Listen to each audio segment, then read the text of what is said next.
Just like a human being, the programmable logic control, the PLC, must think. And as you'll see in this picture, that brain which turns around, that it is a human-machine interface. You'll hear the name HMI. HMI translate you to the PLC and also translate the PLC to you. You will see here on the right hand side the way we write programs, the way we design the algorithms which helps the air handling unit to respect the protocol when they run, so we get the best out of it. Now what I'm going to say might upset people, however this is not my intention. I just want to talk about how the PLC thinks and how human beings, how we discriminate, how the PLC discriminates.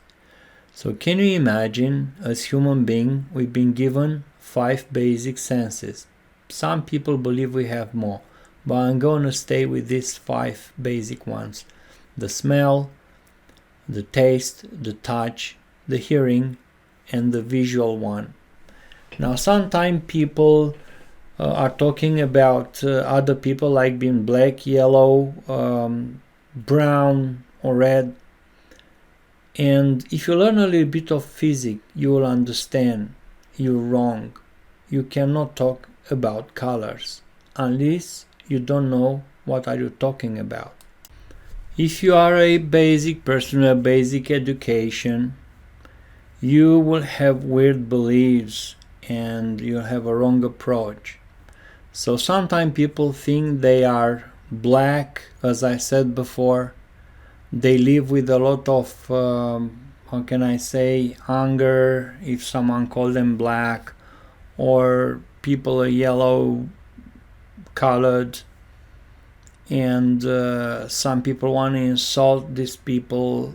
There's a lot of racism in the world and nationalism in the world, and just imagine, I heard when I've been in the United States about people calling other people brown, or when I've been in Australia, some people call other people, oh, there's too many yellow people here.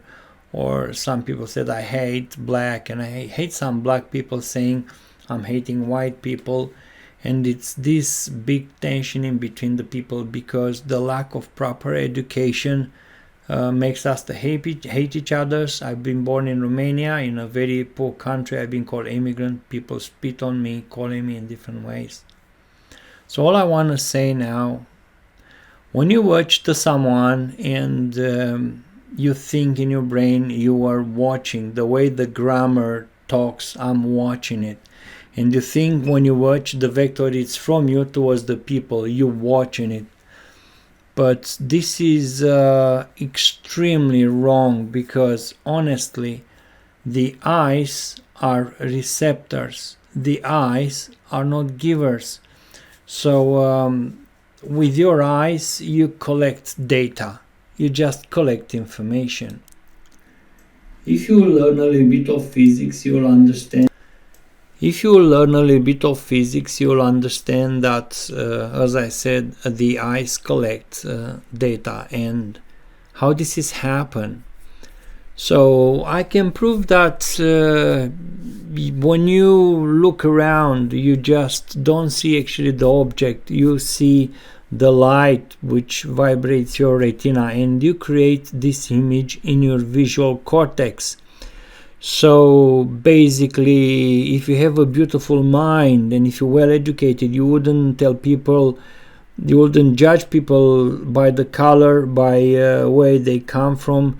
You'll judge people by their action. And sometimes because the people are smart, they end up being abused or hated by other people, and then the colors and all this stuff starts to come in. As a weakness of the people that are not smart enough, they start to hide behind some words which lead to nationalism or racism or all these bad things which happen around the world. Now, if I will put the light off you can't see anything. Either you black, white, yellow, red, whatever. So technically we do not have color. And the photonic shower, the energy which bump in our energetical mass, it just goes everywhere, and the human eyes have the capability to pick up a very small bandwidth from this infinite electromagnetical field. And if you don't have enough education, you're judging people. So it is very easy for you to be identified as an idiot if you judge people by their color.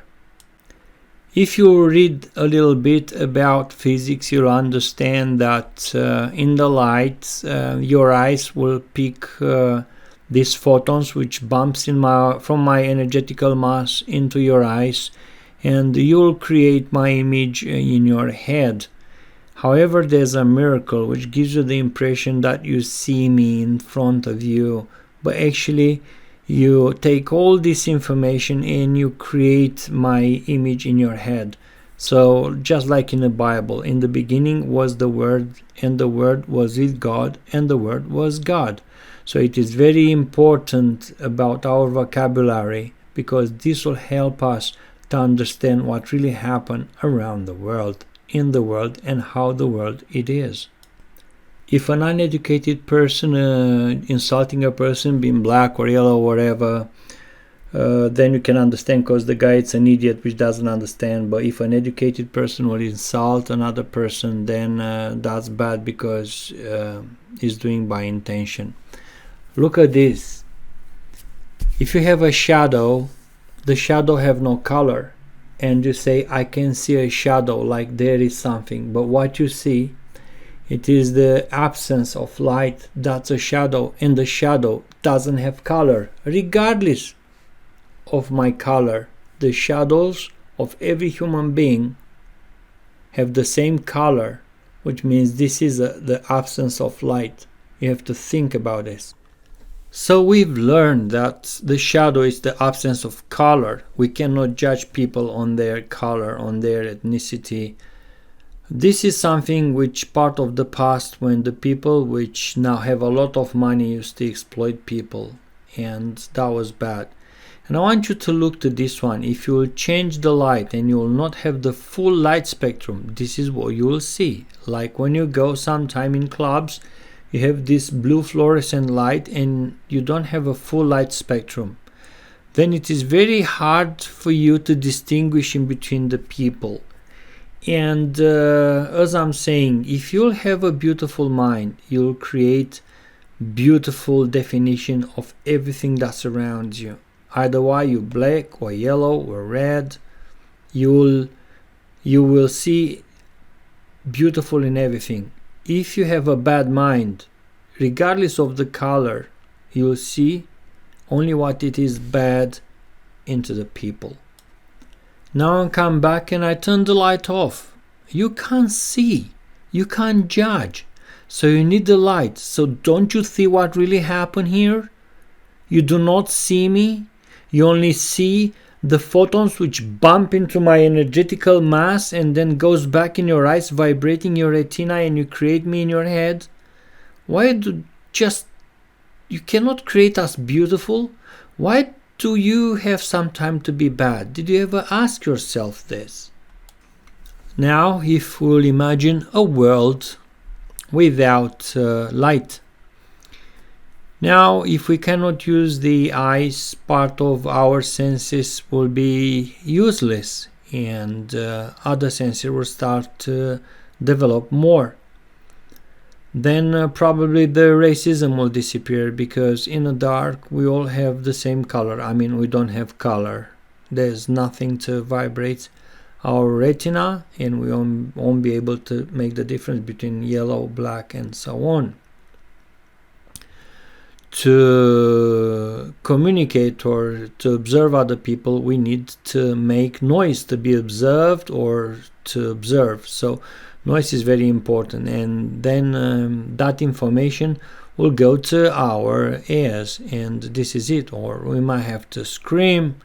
We can hear our voice, but we can hear other people's voices, or if we have a smell, we can be identified by the nostrils, or even we can touch, so we can feel through this sense.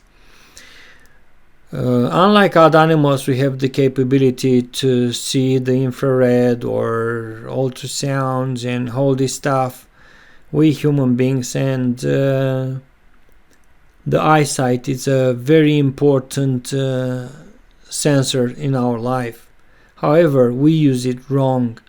We've been given such great gift to enjoy the beauty, and instead to pick up what is the beautiful, to become curious and to explore, to protect, we become judgmental, and we point with the finger, we laugh, and we want to have the sense of being superior by putting others down.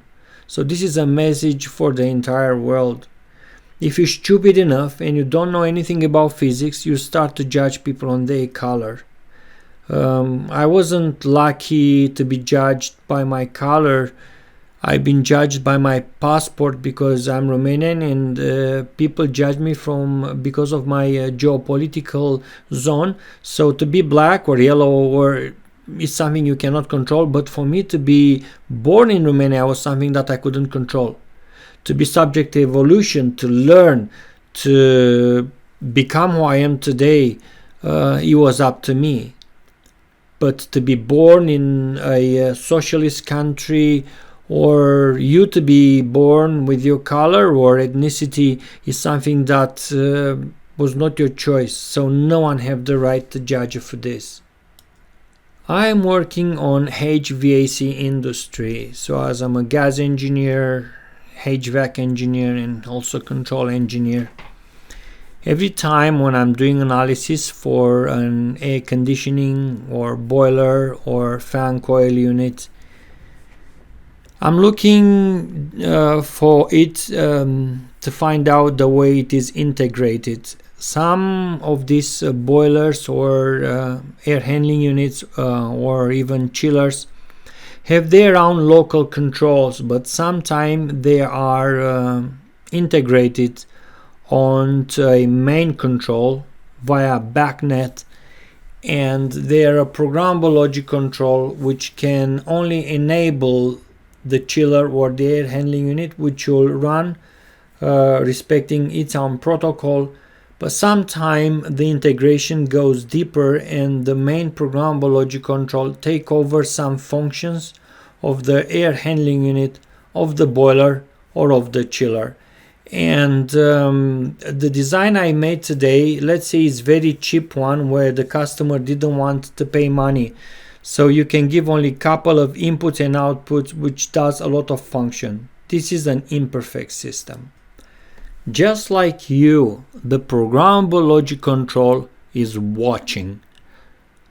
Get information and take action against the software that has been downloaded into it. So who downloads this software? This is a programming engineer, but the programming engineer have to take information from the guy that know how a HVAC system should run. Now you learn at school a lot of information, and you apply the information on the software form to the programmable logic control, and then you can see the graphic representation of your design onto this human machine interface, which shows you graphic how the air handling unit, chiller or boilers must work. Now the technology advances and people are not reading books anymore. They collect data directly from the internet. There are a lot of rubbish e-learning in which corrupted people enforce a lot of e-learning to make money, because there's a lot of scrap learning, and I can prove it.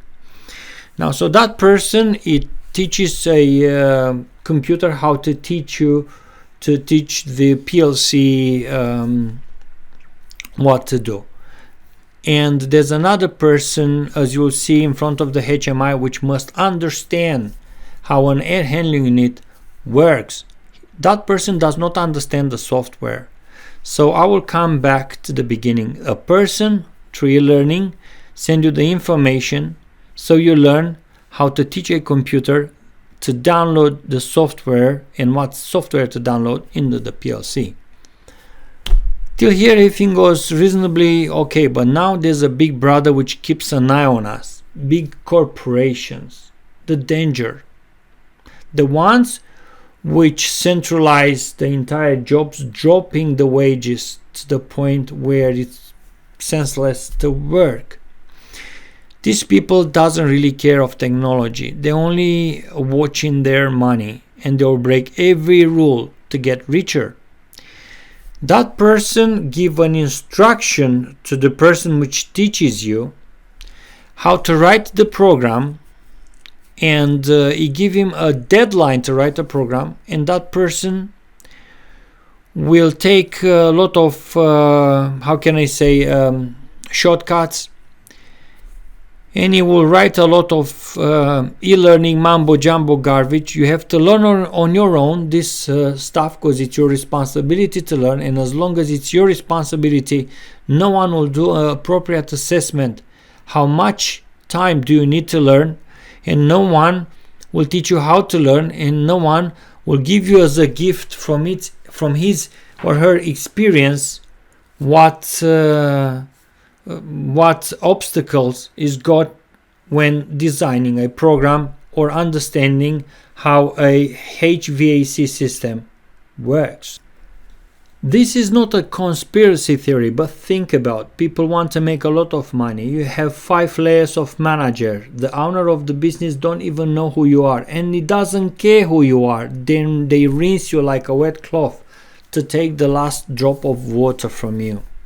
As you look here, very careful on this picture, so the big brothers only ask to the main manager for money, and then that main manager will apply a pressure doing the e-learning, because e-learning is the easiest way to put the responsibility on you. And where the big brother salivating, planting the seed of making money, you have to work crazy, illogical, unprofessional, and extremely fast. Otherwise, you'll be in trouble. And as you'll see down here, you'll see a computer which sends the real-time information to the big brother. So in my life as technician, I thought we build machines to help us to create for our customer beautiful things, reliable thing. I work for many commercial company, and I found something that is quite painful. In stores like these market stores like Tesco, Marks and Spencer, Sainsbury, I've seen people working in the morning, sitting on a knee, putting chickens on the shelves in a very cold environment, 4 degrees, 3 degrees, 5 degrees, and the air handling units were very unreliable, badly built, incorrectly fitted, and the program that runs this HVAC system were disgusting. And it's a society it's a system that runs on its own, and we fight against each other while the big corporations make a lot of money lying to us. I have so many meetings, and you have to understand this. Now let's talk about these air handling units, how they controlled a little bit, and how can you identify faults. What you'll see in this picture on the left hand side, there's a human-machine interface, the programmable logic control, and the switch which will enable the programmable logic control.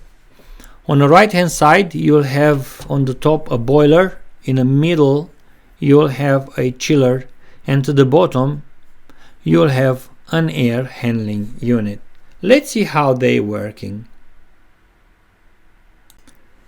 After you finish the installation of HVAC system, which means you will finish the installation of the air handling unit, of the chiller and boiler, although you finish the installation of the programmable logic control HMI and the power supply, you will run the cables and you will integrate the system. You will run the control wires and you will connect the programmable logic control to the boiler, the chiller, and to the air handling unit. When everything will be done, then you will enable the programmable logic control, and then you will see on the human machine interface on HMI screen the mirror of the installation you did, if you're expert and you know how to design a graphic. Slowly you start turning on one by one the boiler, the chiller, and the AHU. So now if you turn on the boiler and there's something wrong, the boiler will show a red color on the HMI, and that means you did something wrong. You have to check the integration, wiring, or probably the software as well. Once you correct the software, everything comes back to normal, and as you'll see, you have some inputs and outputs that already shows yellow, which tells you that the input is healthy, there's no any alarm, and the system it is standby to run on demand. The same thing will happen to the chiller. If you did any mistake either in a software or the incorrect wiring, or if you blew up on one of these sensitive fuses which protect the PLC, it will come in a red color, and then you have to check either the software or the control wiring. Just like for the boiler, when you'll repair the control wire of the chiller, the chiller will not be on red, and you will see on the HMI that the system is healthy and the chiller it is standby to run. It is recognized by the PLC and the communication is good. Finally, the air handling unit. Well, the AHU integration, it is a little bit complex because you have to integrate the actuators, you have to integrate the fan motors, you have to integrate the dampers, which allows the fresh air or the air that is recirculated. Also, the air handling unit using sensors which are reading the relative humidity and temperature and send data to the programmable logic control, and the PLC will enable as per demand the chiller and the boiler. And if you have more AHUs, will only open and close the actuators, because many air handling unit might need the chiller or the boiler. So this was the last part. If there's no any alarm on the air handling unit, if the smoke alarm, the fire alarm, the dampers, the fan motors, the differential pressure switches, the relative humidity and temperature probes, if all this system, if it's healthy, then the air handling unit will show on blue, you won't be red, and the human machine interface will tell you that the entire system it is on standby, ready to run. After you decide that everything is okay, you will start the air handling unit, and what you will see first you will see that the air handling unit will be enabled, and one output from the programmable logic control has been activated, and the AHU becomes live. When we start the AHU, the self-check of the AHU decide that everything it is okay, and then the boiler and the chiller will be enabled. But I want you to remember, this system have only one AHU. If you have many AHUs and radiators, then the boiler and the chiller will run independently. It will be a complete different configuration. First, the AHU will check the dampers. You see the yellow. And you have to understand, the AHU check the dampers because it will be pointless to run the fan with the damper closed, because you will not move the air through the AHU, and you will spin the fan reasonless, creating positive pressure in front of the fan and negative pressure on the return. But the differential pressure switch will trigger an alarm anyway. If you just observe, the damper send a healthy signal back into the PLC. Guys, In a normal, perfect, beautiful world, I'll have a very large programmable logic control or a building management control with a lot of inputs and outputs, and I need an input and an output for every damper, for every motors. This is an example, so I say all dampers will trigger an input, which is not the most appropriate thing, is not the right. This is just something so you see basically how this system will work. After the PLC will get the healthy signal from the dampers, then when the dampers are open, it will enable the supply and the return fan. But we all know that the return fan will play another role as an exhaust fan, because the dampers will give to the fan a possibility to recirculate or to exhaust the air. Again, I use one input for both fans, which is not right, because I cannot have two differential pressure switches in parallel, or for filters. This is a very poor installation. This is just something so you all understand the principle. You can put as many inputs as you want.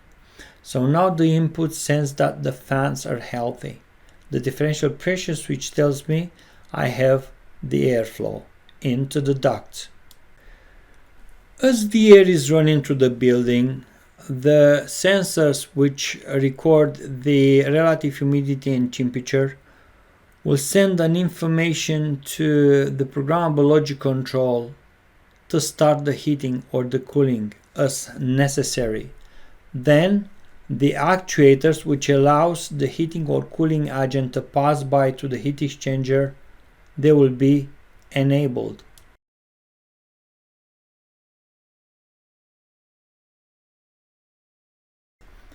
The health status of the actuators will be sent to the programmable logic control, and this will conclude the AHU self-check protocol. Just to make a short bracket, I want to say I forgot to change the color of the last input. I'm doing this on normal paint on the computer. It's very hard for every image. I have to work a lot, and sometimes there are too many things to take care, and I just forgot. I do apologize. So the last input must be yellow. So even if the actuators are enabled and the heating agent passes by to the heat exchanger, the boiler wasn't off and the heating agent was cold. Now the boiler start and the heating agent slowly start to raise the temperature of the heating agent. That will raise the temperature of the heat exchanger. So the air which passes by the heat exchanger starts to get warmer. If the relative humidity it is too high, then we have to start the cooling coil as well. The cooling coil helps us to remove moisture from the air, and in the same time we have to use the heating to bring the air back to the desired temperature. And as you see on a PLC, how the inputs and the outputs are progressively activated and how the AHU runs by respecting a running protocol. After the chiller start, it's obvious that you will send back a signal to the programmable logic control, telling the logic control that it is healthy. It doesn't have any alarms, all the fans, the motors, the compressors works. But as I said before, in a wonderful world we'll have a lot of inputs, but sometimes customer wouldn't pay.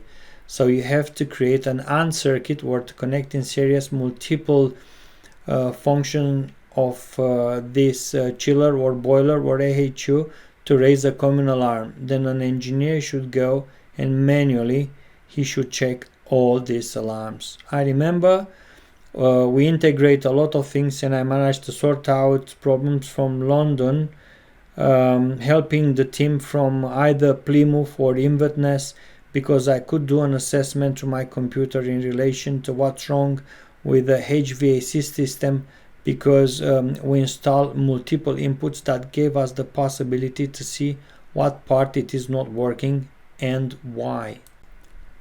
Sometimes you must be careful. The system have their own local controller, and the people which integrates the PLC can work on printed circuit boards of these boilers or chillers or AHU. Sometimes they have deep switches which allows the technician to change the function so they can be used remotely, or sometimes you have to log into this display of a chiller or a boiler or an air handling unit to change the settings to allow the system to be remotely controlled. I have a bad situation where a British gas engineer in Milton Keynes disregards some factors that put his life and others people's lives in danger. So what happened? Someone decided to connect a safety function onto the PLC, and then the PLC will enable the boilers only if everything will be healthy. That's a questionable way of writing the software, because some boilers were in a basement, and the ventilation, mechanical ventilation, was sending information to the PLC, and the PLC will enable or disable the boilers. So that fan was not directly integrated into the boiler, and that gave the not knowledgeable technician the possibility to call the boiler company, the designer, which taught him on the phone how to make the boiler to run on a local controller. And because the ventilation was not interlocked with the boiler and has been interlocked with the PLC didn't enable the boilers remotely, but that was only an enable signal, not a safety signal. And when this gentleman from British Gas went inside the boiler control and he managed to make the boiler to run on a local controller, he managed to run 6 boilers without ventilation in the basement. Now, I don't want to say the British Gas is bad or good, but this gentleman came from British Gas, and when I went into Milton Keynes in a place in a basement, I just realized there's no ventilation. Then I did some analysis. If the interlock will be done directly into the boilers, then even if the PLC would try to enable the boilers, it wouldn't be the PLC wouldn't be able to do such things, because the boiler would be holded off by the interlock. But by interlocking the PLC signal and using an enable signal to hold off the boilers and not a safety one, that was one of the worst scenario I could get. Anyway, the guy was a hero. Everybody was happy because the building was very warm. Yeah, I just say I was happy to do these gas courses, and first I thought, oh, it's a gas course, but no, it was very important for me to do the gas course and to learn how important it is to attend these courses. And I not try to do advertising, because I hate to learn things which doesn't make sense, but gas is dangerous, and I wouldn't suggest that a guy without gas knowledge to mess up with boilers. Now, what can I say? The most sophisticated air handling unit, which have a big data memory, they can help you so you can trend data. Trending, it's very good because allows you to do some analysis to the system performance. So no matter what jobs you are in, either way, you are dealing with HVAC or repairing a car or flying a helicopter, if you manage to trend the function of the system, you'll be amazed how helpful it is. The trends, because you can do this analysis. Sometime I'm checking the heating through the stores to see how the heat it's proportionally dispersed through the store and how much it disturbs the refrigeration, or how much the people are freezing when near the fridge. So I'm doing all this stuff, and to improve the performance of a system, I'm using all these trends. I'm doing a lot of analysis combined with this thermal camera reading, and then I'm working on a programmable logic control, and I try to adjust the logic control or to do some modification to help this AHU to run better, because I know one thing, beyond our names, it is our pride, and I know we'll all work for money, but in communism, and not communism, socialism, I don't believe in communism, never existed. My mom used to braise outside at minus 20 degrees Celsius, and I feel like it breaks my heart when I see people working in a bad condition. That's why I do what I do. Thanks you a lot watching this video, and I see you with the next video.